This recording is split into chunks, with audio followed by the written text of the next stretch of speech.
Bonjour à tous. Le 4 du mois de Shevat, c'est la Iloula, l'anniversaire du décès de Rabbi Israël Abu Hatzera, surnommé Baba Saleh.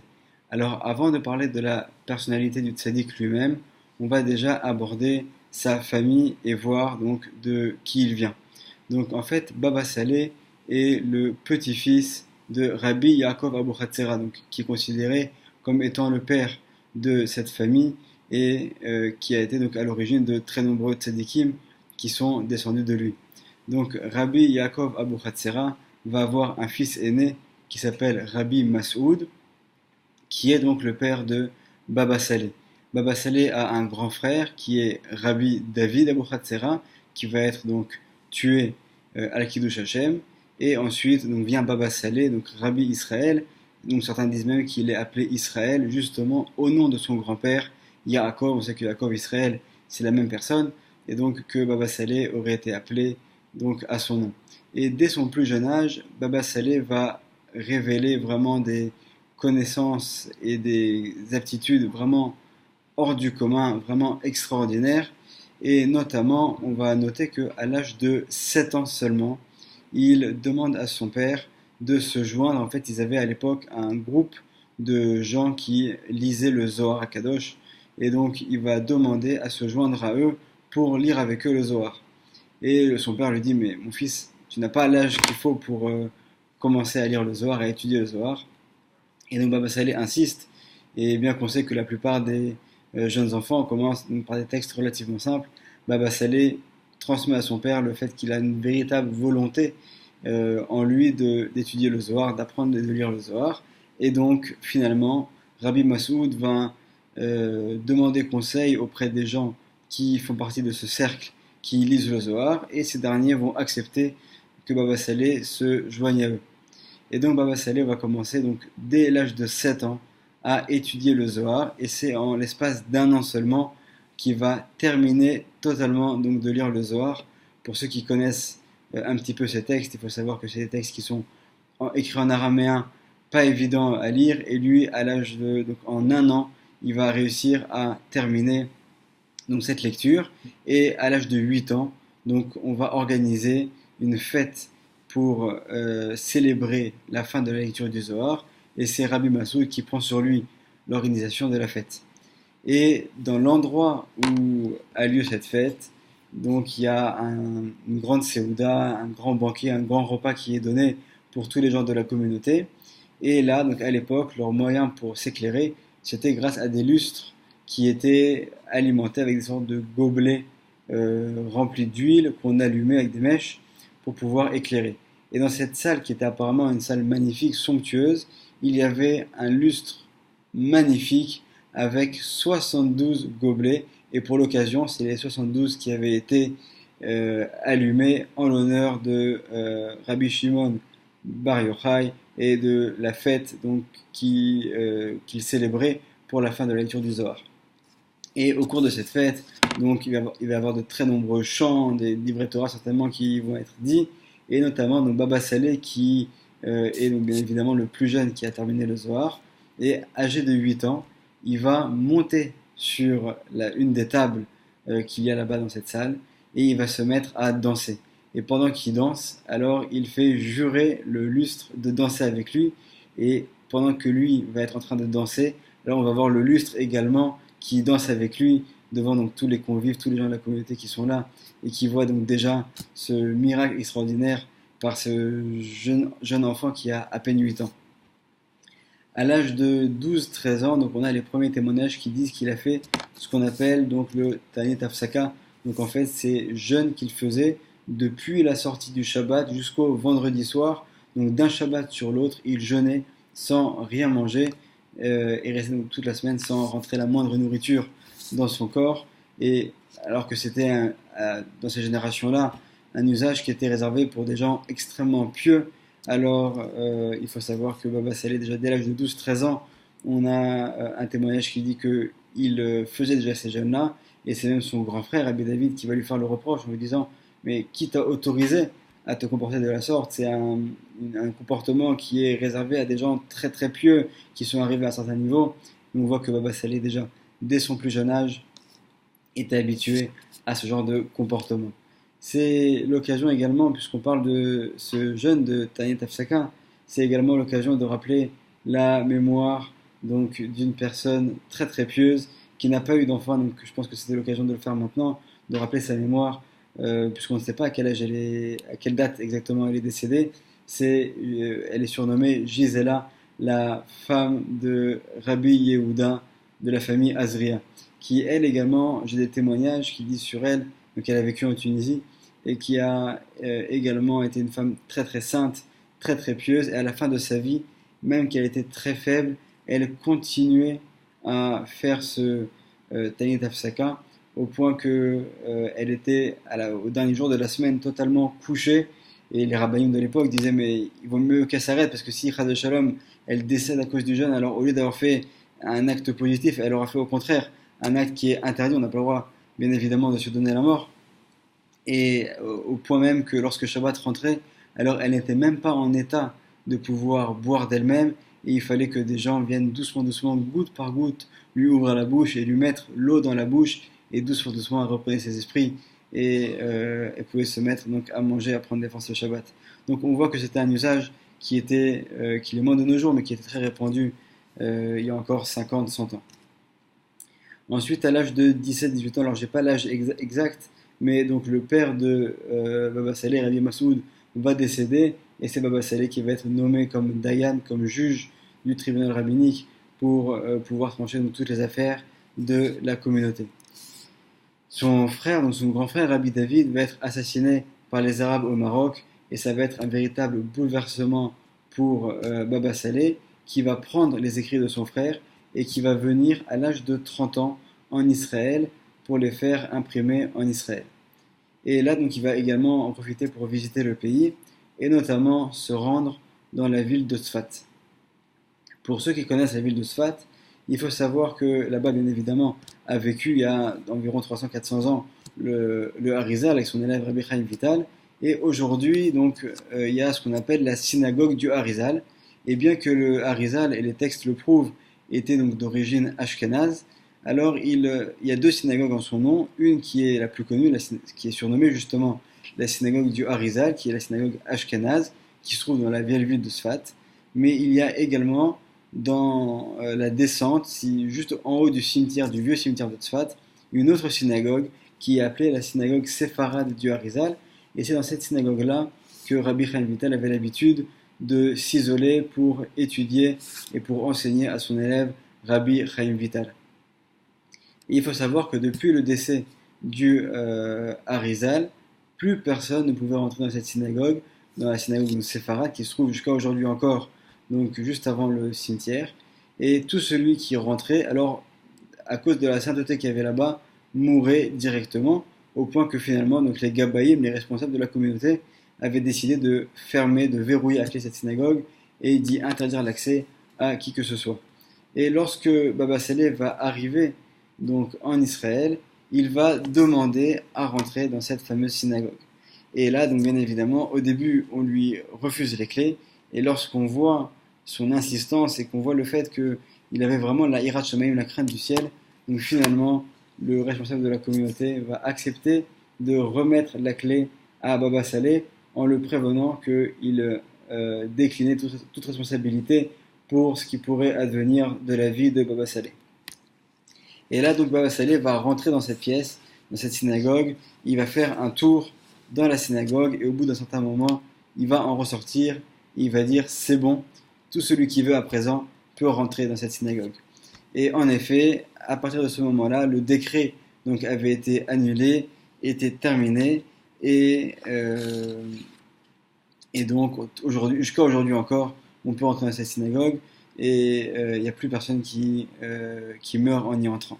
Et on voit que Baba Saleh a fait vraiment des miracles. Il est connu pour ses miracles et pour le fait que vraiment, il avait une vision qui était au-delà de la vision d'un être du commun des mortels, et vraiment, il avait une vision totalement spirituelle qui dépasse l'entendement. Il voyait vraiment tout ce qui se passait, et il pouvait voir vraiment des choses extraordinaires.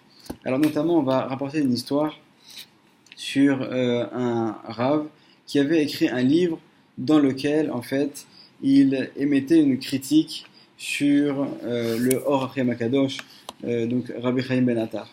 Et donc il avait écrit ce livre et l'avait déposé chez le grand Rabbin d'Israël, le Rav Mordechai Eliyahu, pour que le Rav Mordechai Eliyahu puisse donner son approbation. Et en ouvrant, au bout d'un certain moment, en ouvrant ce livre, alors le Rav Mordechai Eliyahu, il n'y a pas de hasard, va tomber directement sur ce passage qui parle, donc, où justement l'auteur de ce livre donc, va émettre une critique sur les écrits du Or Hachaim Akadosh. Et lorsque cet auteur donc, est revenu pour relancer le Rav Mordechai Eliyahu, pour lui demander s'il pouvait donner son accord pour la préface, alors le Rav Mordechai Eliyahu lui dit: écoute, je suis désolé, je ne peux pas donner mon approbation pour quelqu'un qui, dans son livre, critique le Or Hachaim Akadosh. Surtout que le Rav Mordechai Eliyahu avait vérifié, et en fait, il s'avère que le Or Hachaim Akadosh avait une version de la Gemara dans laquelle il y avait eu une erreur, et c'est la raison pour laquelle il avait écrit ce qu'il avait écrit, et donc c'est pour ça qu'il y avait eu donc, en fait, une erreur dans ses écrits. Mais si, en faisant une vérification un peu plus profonde, on aurait pu donc s'en rendre compte, et donc c'est la raison pour laquelle le Rav Mordechai Eliyahu refusait de donner son approbation. Par contre, il dit à l'auteur de ce livre, il lui dit: écoute, si tu veux en avoir le cœur net, rends-toi chez Baba Saleh, et tu pourras voir ce qu'il va en penser. Et c'est ce qu'a fait ce Rav, qui était quelqu'un de sincère en fin de compte, qui s'est rendu chez Baba Saleh pour avoir son approbation pour l'écriture de ce livre. Et à peine est-il rentré dans la maison de Baba Saleh que Baba Saleh fait transmettre aux gens de sa maison en disant: je ne veux pas recevoir l'homme qui vient d'entrer parce que je ne veux même pas voir le visage de quelqu'un qui ose contredire le Or Hachaim Akadosh. Donc on voit déjà un exemple de cette vision extraordinaire qu'à peine quelqu'un est rentré chez lui, il n'a même pas posé sa question, que déjà Baba Saleh a la question et a aussi la réponse. Et ce Rav-là, qui était donc cet auteur, qui était quelqu'un, comme on l'a dit, de sincère, va la nuit même se rendre sur la tombe du Or Hachaim Akadosh à Jérusalem, et il va pleurer en demandant pardon au tzaddik et en s'excusant du fait qu'il a mal compris ses écrits. Et le lendemain matin, il va se rendre de nouveau de Baba Saleh, et là Baba Saleh va dire: faites-le rentrer. Il va être accueilli à bras ouverts, et on voit donc Baba Saleh, sans même que l'homme ait eu besoin de lui dire, il a su exactement ce qui s'est passé. Il a su au début qu'il y avait eu une erreur, et il a su ensuite que cette erreur avait été corrigée, et en demandant pardon au tzaddik. Alors la question qui se pose, c'est comment est-ce qu'on arrive à un tel niveau? Alors l'un des témoignages qu'on a également dans les écrits de Baba Saleh, on a plus de 1000 pages d'écrits de d'Ivrei Torah qu'a écrit Baba Saleh, et on voit qu'il va faire attention et être minutieux, et en haut de chaque page qu'il va écrire, il va écrire les initiales de Leshem Ichud Kudsha Be'echu, c'est-à-dire qu'en fait il dit que tout ce qu'il fait, il le fait sans aucun bénéfice personnel, sans aucune intention détournée quelle qu'elle soit, mais seulement dans le but de grandir le nom d'Hachem dans ce monde et de faire connaître donc la Torah dans ce monde. On a également un autre témoignage, une autre histoire qu'on va raconter, qui est que Baba Saleh, une fois, pour montrer également la grandeur de ses kavanot, de ses pensées kabbalistiques qu'avait Baba Saleh, alors il y a une fois où il va prendre le bateau pour se rendre d'un endroit à un autre. Et voilà que malheureusement, donc, il y a une grande tempête, et vraiment le bateau est extrêmement secoué, et cette histoire se passe un vendredi soir. Et Baba Saleh, à ce moment-là, est en train de faire le kiddush, donc dans sa chambre, dans ce bateau dans lequel il se trouve. Et il est concentré donc, dans les pensées kabbalistiques qu'il faut avoir au moment où on dit les paroles du kiddush. Et bien que le bateau est extrêmement secoué d'une part et d'autre, Baba Saleh ne se rend même pas compte qu'il y a ces secousses, et il est tellement concentré que, alors que tout le monde dans le bateau commence à paniquer et à prévoir déjà donc les canots de sauvetage pour être sauvé, parce que le bateau apparemment va couler, alors Baba Saleh, lui, est concentré dans le kiddush qu'il est en train de dire, donc sur ses prières sur le vin qu'il est en train de dire donc pendant le vendredi soir, le soir du Shabbat.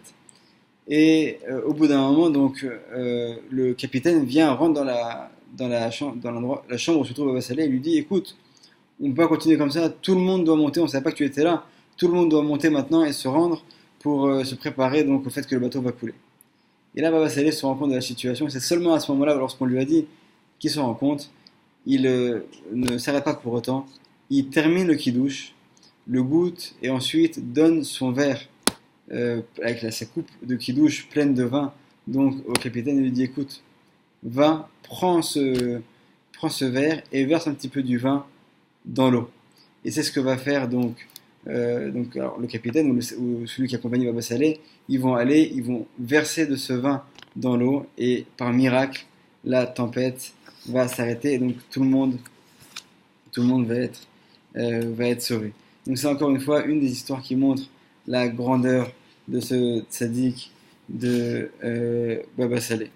Alors ce qui est extraordinaire également, c'est que Baba Saleh, lorsqu'il il avait l'habitude, on lui faisait l'habitude de le faire monter à la Torah, donc tous les Shabbats, à la sixième montée, qui est considérée, donc selon la Kabbalah, comme étant la montée la plus prestigieuse. Donc on donnait l'honneur à Baba Saleh pour le faire monter. Et c'est seulement lorsqu'il y avait le Shabbat de Yitro, des 10 commandements, ou de Va'et Hanan, qu'à ce moment-là, Baba Saleh montait lors de la lecture des 10 commandements qu'il lisait lui-même. Et comme témoigne son serviteur, le Rav Eliyahu El-Fassi, dans son livre, il dit chaque année, lorsqu'il commençait cette lecture des 10 commandements, les larmes ruisselaient sur ses joues. Il éclatait en sanglots après chaque interdiction. Cette lecture déchirante prenait fin une longue heure plus tard avec le 10e commandement. On voit que chez lui, il n'y avait pas de routine. À chaque fois qu'il lisait les 10 commandements, alors il se remettait en question, il se mettait à pleurer, il pleurait donc certainement de regret, d'émotion pour donc voilà, pour ressentir vraiment la chose et comme si que c'était la première fois qu'il abordait ce texte. On voit également une autre histoire qui concerne également le Rav Mordechai Eliyahu, où là également on va voir la grandeur encore une fois de Baba Saleh, le fait qu'il arrive à voir les choses d'une manière extraordinaire. Donc un jour où le Rav Mordechai Eliyahu est en train donc d'étudier, voilà que deux personnes viennent se rendre chez lui pour l'inviter à faire une Seouda, donc un repas de fête de mitzvah chez Baba Saleh. Et étant donné que le Rav Mordechai Eliyahu se trouvait à ce moment-là dans l'année de deuil de sa mère, qui n'était pas encore achevée, donc il a refusé cette invitation. Et il se trouve que les personnes vont venir de nouveau en disant écoute, Baba Saleh insiste, il demande que tu viennes te rendre pour cette Seudat Mitzvah. Et le Rav Mordechai Eliyahu, qui était très proche également de Baba Saleh, alors va finalement, il ne peut plus refuser, donc il va accepter et se rendre donc à ce fameux repas. Et à ce moment-là, donc, le Baba Saleh va inviter le Rav Mordechai Eliyahu à s'asseoir à côté de lui, et donc ils vont faire donc toute la Séouda, tout cet événement-là, ils vont le passer ensemble. Et au bout d'un moment, donc, le Rav Mordechai Eliyahu demande à Baba Saleh la permission de partir, il a encore des choses à faire. À l'époque, donc, il était Dayan, il jugeait donc au tribunal rabbinique de Jérusalem. Et Baba Saleh, au moment où il entend ça, il lui dit écoute, si toi tu pars, alors qui discutera avec moi de Torah? Reste encore un petit peu. Et Baba Saleh va comme ça insister et faire en sorte que le Rav Mordechai Eliyahu va rester avec lui pendant toute cette journée. Et bon, le Rav Mordechai Eliyahu était surpris, mais il a rien dit de plus, il a accepté donc la parole du tzaddik sans dire quoi que ce soit. Et au bout d'un moment, d'un coup, des policiers font irruption dans la salle. Ils disent est-ce que quelqu'un ici a vu le Rav Mordechai Eliyahu? Alors on lui dit oui, voilà, il est assis à côté de Baba Saleh. Et là les policiers sont rassurés, ils lui disent écoute, vraiment, tu as eu une grande chance. Pourquoi? Parce que la veille, ils étaient 3 juges qui avaient rendu un jugement dans un conflit qui opposait un homme à sa femme, et l'homme était connu pour être violent. Et voilà il s'était déjà rendu chez 2 des autres juges rabbiniques pour tenter de les violenter, et il s'apprêtait donc maintenant à se rendre chez Rav Mordechai Eliyahu pour faire la même chose chez lui. Donc la police qui avait eu écho donc des 2 cas de violence qu'il y avait eu pour les 2 autres juges avait compris qu'il allait certainement se rendre chez le 3e qui était justement le Rav Mordechai Eliyahu pour lui faire la même chose. Et donc en fait c'était pas un hasard, et donc lorsque cet homme-là certainement s'est rendu chez le Rav Mordechai Eliyahu, il a trouvé qu'il n'y avait personne, et donc c'est comme ça qu'en fait Baba Saleh a pu réussir à sauver donc le Rav Mordechai Eliyahu. Il faut savoir également que le Baba Saleh avait une connaissance qui était extraordinaire, donc dans la Torah, dans le Zohar, ce qu'on appelle les Idarot, ces textes particuliers du Zohar, qui parlent donc si on peut parler comme ça, de l'ingénierie des mondes célestes, des mondes supérieurs. Et on a même des témoignages qui disent qu'il lui arrivait même de corriger par cœur, de corriger des gens qui lisaient à côté de lui dans les livres. Et lorsqu'il entendait une erreur, lui-même, qui était par cœur, il connaissait ces textes-là par cœur, il se mettait donc à les corriger. Et d'ailleurs, le Rav Ben Sion Abba Shaul, qui était donc bien sûr un grand possèque, un grand décisionnaire de la génération, mais qui a également été un très grand kabbaliste, lorsqu'il se rendit chez Baba Saleh, il en sortit en disant: personne dans la génération ne connaît mieux que lui le livre Etzraïm, ce livre de base de la Kabbalah, qui a été écrit par Rabbi Chaim Vital, l'élève du Harizal, qui concentre tous les grands principes de la Kabbalah. Et on sait que le Baba Saleh avait une maîtrise extraordinaire donc, de ce livre. On voit donc qu'on a affaire à quelqu'un qui était extraordinaire, qui avait vraiment une connexion directe avec Hachem. Une autre histoire également qui racontait, c'est qu'une fois, on apporta quelqu'un qui était dans un fauteuil roulant et qui ne pouvait pas se lever. On l'apporta devant Baba Saleh pour que Baba Saleh lui donne sa bénédiction. Et voilà que Baba Saleh, lorsqu'il le voit, il lui dit, en hébreu, il lui dit: Koum, lève-toi. Alors, les gens autour, Baba Saleh était déjà âgé à cette époque-là, les gens autour ont pensé que Baba Saleh n'avait pas compris en fait que cette personne-là était handicapée, qu'elle ne pouvait pas se lever. Alors ils viennent, ils lui chuchotent à l'oreille, ils lui disent: écoute, notre maître, sache que cette personne est handicapée, elle ne peut pas se lever. Alors Baba Saleh fait comme si il n'a pas entendu. Il lui dit: lève-toi. Et voilà que cette personne va se mettre à se lever et par miracle va réussir à pouvoir donc marcher. Il va même à ce moment-là courir. À l'époque, il n'y avait pas de téléphone portable. Il va courir donc pour trouver un téléphone et pour aller annoncer à ses parents que Baruch Hashem, Dieu merci, il a été donc guéri grâce au mérite de Baba Saleh.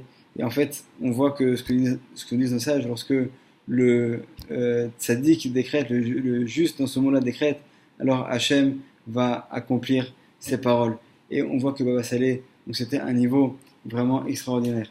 Alors d'où vient cet attachement, cette particularité? Alors on va le lire, et je pense que c'est des paroles qu'on retrouve également, la même idée dans les paroles du Rav Yaakov Abuchatzera, donc le grand-père de Baba Saleh, et on voit également ces paroles dans le Ben Ishraï, dans son livre Birkat Chaim, son commentaire sur les Haftarot, son commentaire sur la Haftara de Parashat Ekev. Donc je vais le lire en hébreu et le traduire.